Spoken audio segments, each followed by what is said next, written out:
Hey YouTube, welcome back. This is part 3 of my cold steel Viking hand axe field prep video series that I'm doing. We've already discussed the proper fitment of a tomahawk head and handle, and we've talked about stripping down the head and the handle to apply a new finish.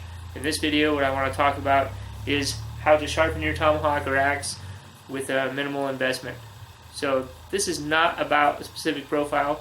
I really don't want to get into that because there's a lot of opinions out there, and a lot of it comes down to personal preference and what kind of wood you're chopping and what you're actually doing with the tool. So we're not going to talk about that. This is aimed more towards a beginner with limited tools. Also, basically what I'm trying to show here is how to put a serviceable edge on your tomahawk with minimal investment. So things that you might have laying around or something that would be easily bought at the store. Basically, you should be able to do this for $10 or less. That's what I'm shooting for. If you already have some tools, then this video is probably not really for you. If you've got a belt grinder or a angle grinder, go ahead. I mean, obviously, feel free to use that. This is for people that really don't have any of those tools yet. All right, so let's get into this. Alright, so before we get too much further, let's talk about what we're trying to achieve here. Basically, we want a serviceable edge on our tomahawk or axe. And to me, serviceable edge is nothing more than both sides of the blade coming down fairly uniformly to a sharpened point. Okay, that's basically what we're shooting for. That's what you need to be able to chop wood, carve, and generally do work with your axe or tomahawk. Basically, what we're working with, most of the ones that I've received look something like this. Not very symmetrical, and they're blunt. The two sides don't come to a point. Alright, so we're going to take this and we're going to turn it into this. And here's a close-up of what I'm talking about. You can see light reflecting right here. It's very dull. It's flat. Very hard to cut wood with that kind of edge. So, how are we going to do that? Basically, I mean, you can use stones, you can use belt grinders, you can use angle grinder, anything like that. Those things are great, but if you're just starting out, you might not be able to acquire these things right away. Don't let it deter you. We can make do with very little investment. Basically, what you're going to need is some sandpaper, some wood blocks, and some staples or tape. That's it. So essentially what we're going to use is sandpaper. I know that sounds kind of weird. It sounded kind of weird to me, but it works really well. If you don't have a collection of stones at varying grits, or maybe some of these nicer, more expensive diamond stones, diamond blocks, it's okay. You don't really need those. Okay, we can work around this.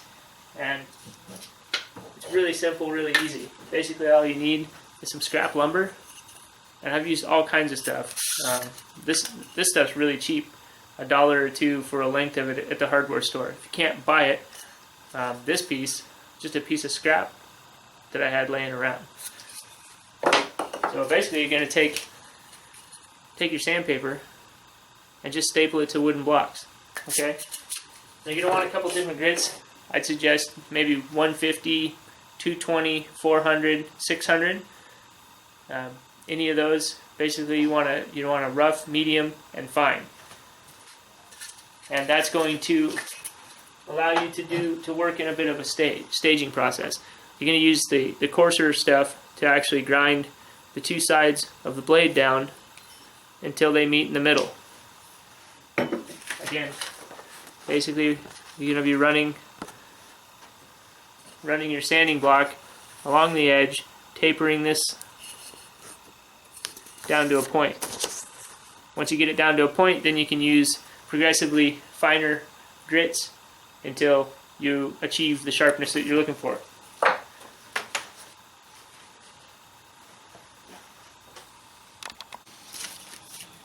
Okay, so once you've attached your sandpaper to your sanding blocks, and I didn't show that, but it's pretty easy.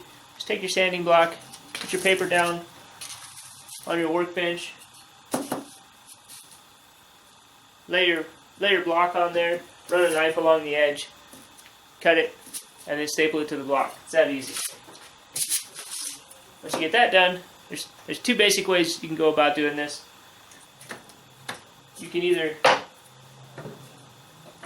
use a vise if you have one to make the block stationary, and then run your tomahawk on it, something like this. Or you can hold the tomahawk in one hand, and I like to tuck it in real close to my chest, and then run the block down the blade this way.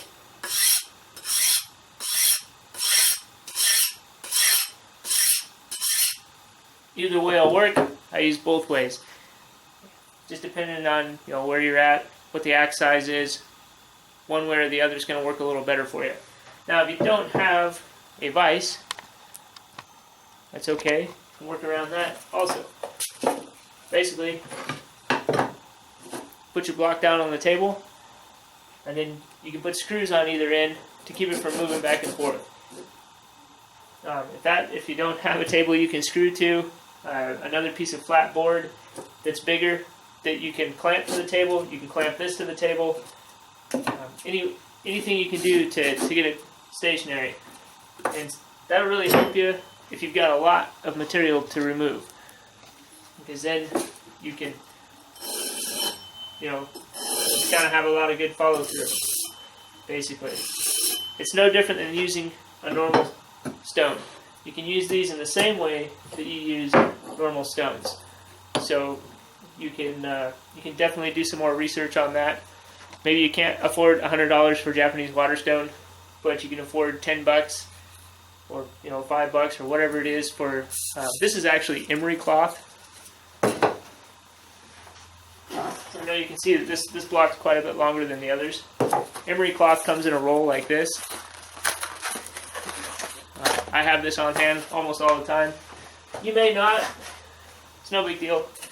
You can definitely use shorter sections of it. Basically, the longer this is, the longer it's going to last because there's more substrate to run the axe over. In any case, there's lots of good videos out there on sharpening techniques, and I suggest watching those. There's people out there that can explain it way better than me. For right now, basically, I just want to show you that you can substitute the high dollar investment with low tech, low money investment. Okay? So what I'm going to do now, I'm going to go through how I sharpen this up and put an edge on it.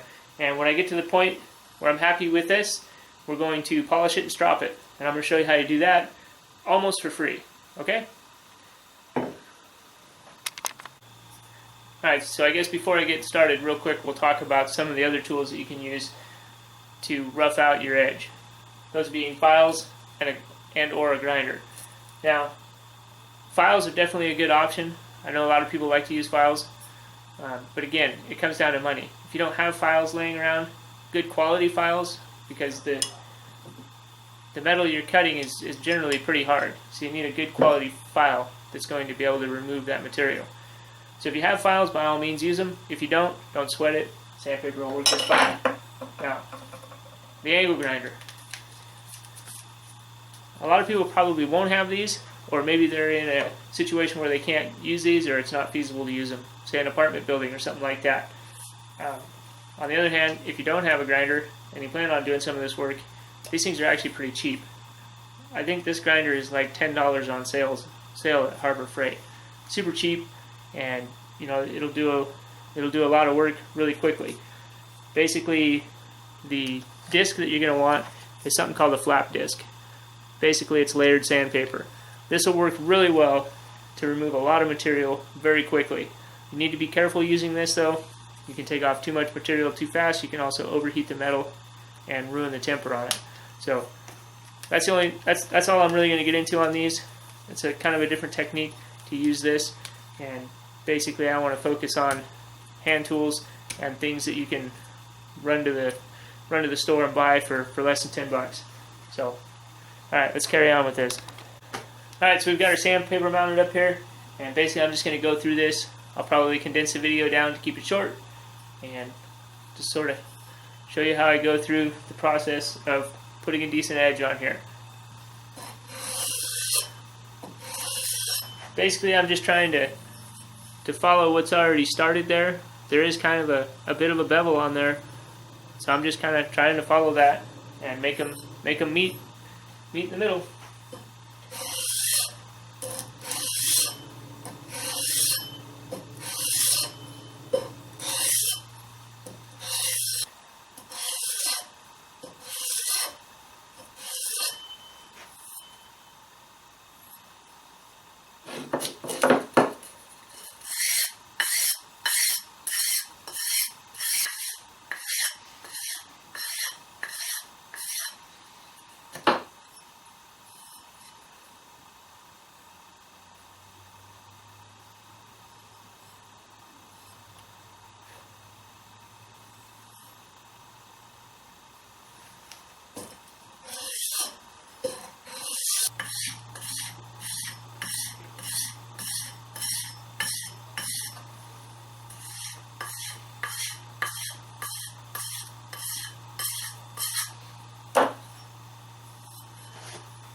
So basically what I'm looking for,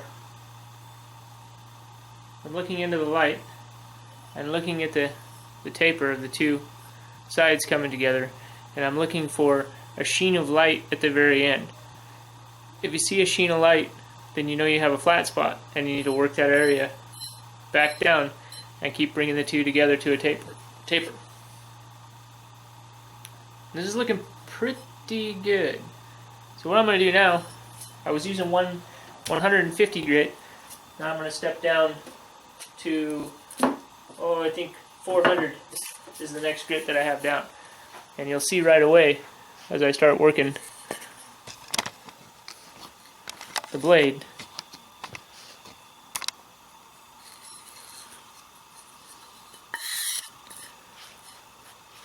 I don't know if you'll be able to see that or not. It's really going to start polishing up and looking nice. I'm just trying to stay consistent, follow that bevel, always working towards making the two meet in the middle. And pay attention to the ends, because that's where it's really easy to get off. You kind of want to just keep a consistent pattern all the way out to the end. Otherwise you'll have a real sharp blade here and dull on the ends. And of course you gotta do the other side to match.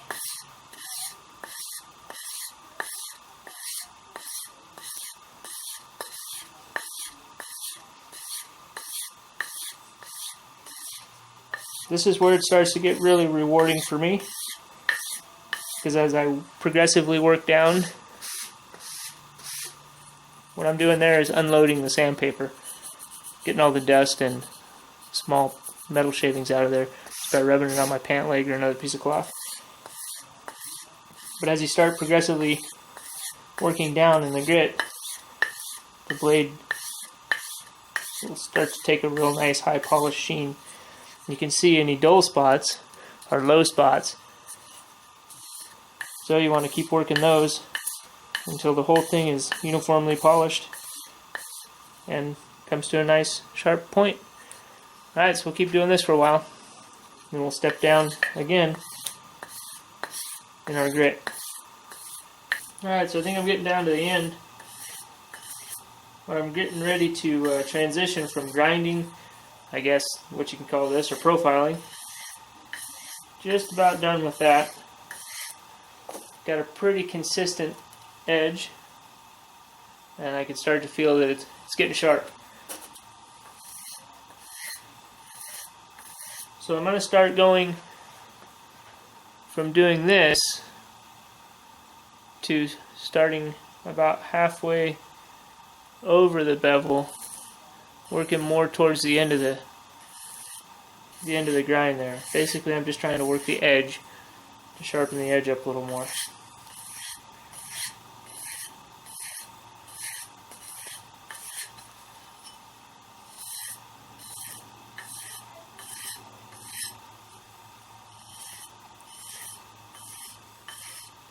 starting to feel pretty good. Starting to feel less and less resistance. I know my sandpaper's losing its bite, but I also know that the edge is getting more and more refined, polished. So I know at this point, I think I'm going to go ahead and step down.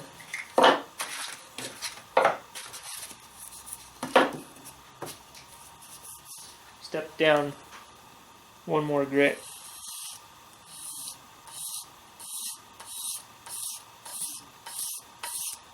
Basically do the same thing all over again. Making sure we work both sides evenly. Alright, so we've been progressing down when we feel like it's time. And this is something you'll just kind of have to get a feel for. But you can hear I think this is 600 grit paper. Really fine.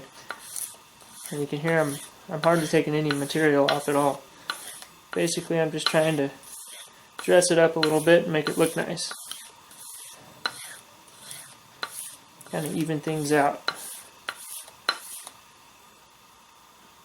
And you can see that the edge is really taking a really nice sheen at this point. You can start to see color in it. What this will do is make the blade a little more efficient.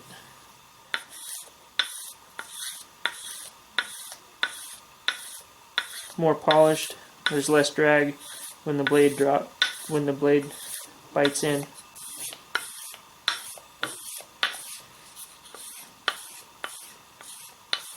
More importantly though, what it's doing is it's showing me high spots and low spots.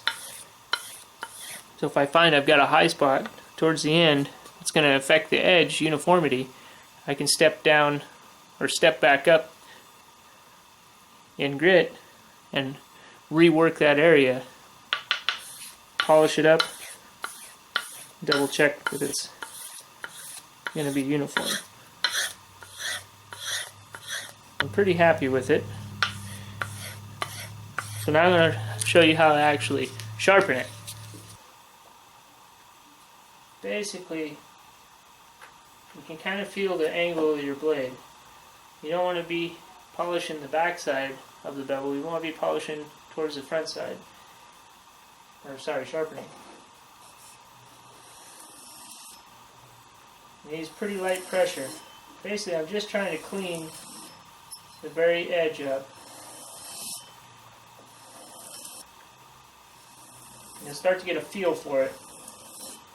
It'll go from having quite a bit of resistance to very little resistance.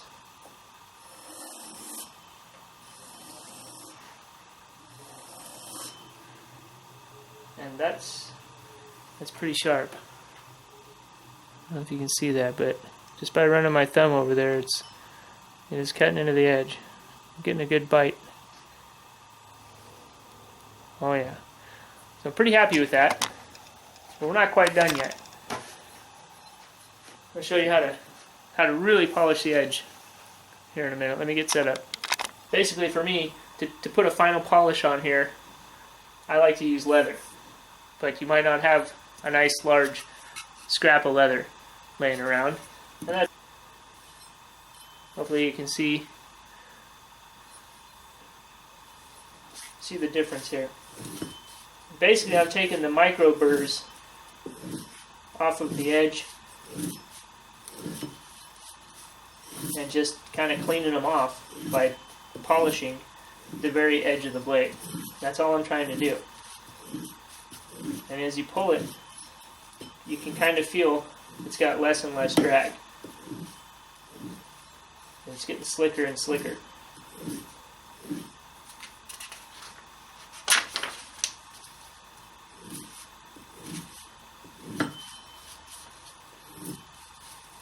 And honestly, I think one of the best papers for doing this, I think, is newsprint. I don't know why, it just seems to work really well. So, I don't know if you can see that, but it's polished it up quite a bit. Just that little extra bit. I can definitely see color in there. And the edge is really smooth.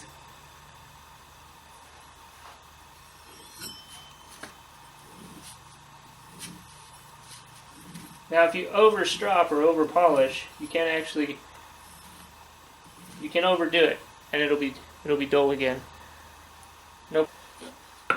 Just step back down to your sandpaper, do the same thing again, get your edge back, and then don't be quite so aggressive when you go to your paper. Now if you really want to put a sheen on this, you can put a little bit of polish on there. I use Flitz. Works good for me, and it works really good on a piece of leather, but if you don't have leather, it's no problem. Now if you don't have metal polish, because you don't want to spend the money on it, or you don't have the money to spend on it, there's other things that work. You can experiment, but things like toothpaste and chocolate can actually use polished metal.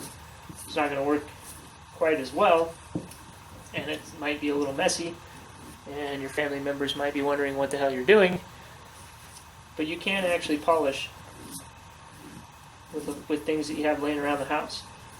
Use a little Google Foo and experiment if you want. It's okay, we can work around that.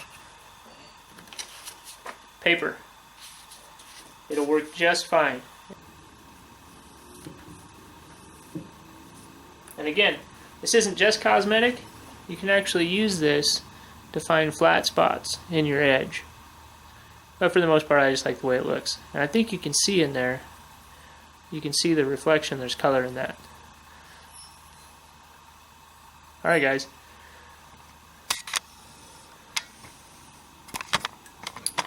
There you go. Hopefully that helps you. If you've never sharpened a tomahawk before, and you don't have a bunch of equipment invested in sharpening, I hope this helps you out to know that for about $10 for the very basics, basically a package of sandpaper, you can pretty much get some professional like results,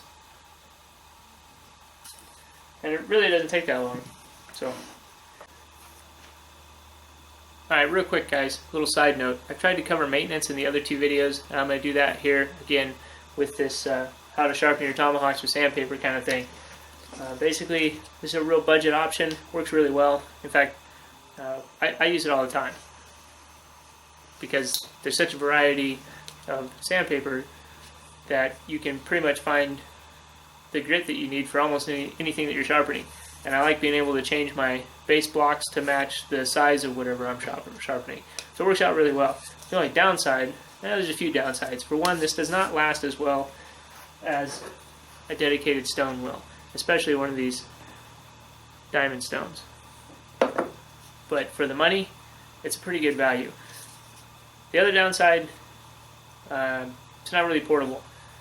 I mean, you can take paper and fold it up and put it in your pocket, but it's not very portable.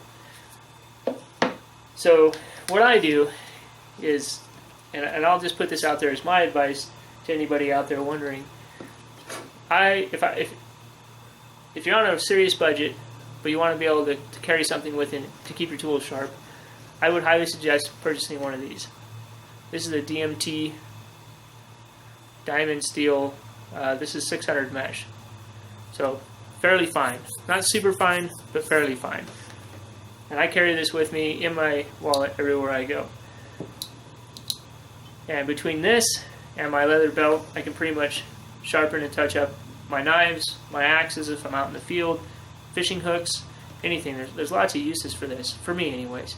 So if you're going to go out and buy anything, actually, even before buying one of these, I would buy one of these. They're really not that expensive, 10 or 15 bucks. So, highly suggest that. And if you don't have a leather belt, or you don't carry a leather belt, there's almost always paper or cardboard floating around to put a polish on. Because this will sharpen pretty well, but it leaves the blade a little bit too serrated, too rough for my taste. I like to polish it down just a little bit. So there you go, guys. That's maintenance. It's not sandpaper. Highly suggest this. First thing I would purchase again, if I had to buy all of my stuff over, would be this. It's close second best for backpack guys are one of these. I don't know if you'd really want to carry one of these in your pocket. If you're out hiking around, that's one thing, but for day-to-day stuff, I wouldn't want to carry one of these in my pocket. Besides that, they're fragile. They can break if you drop it. So, highly, highly recommend this style of sharpening card. Alright, guys. Alright, hope this helped you out. Stay safe, practice your skills. Leave a comment. Constructive criticism is always welcome. That's how we learn. Until next time, see you guys.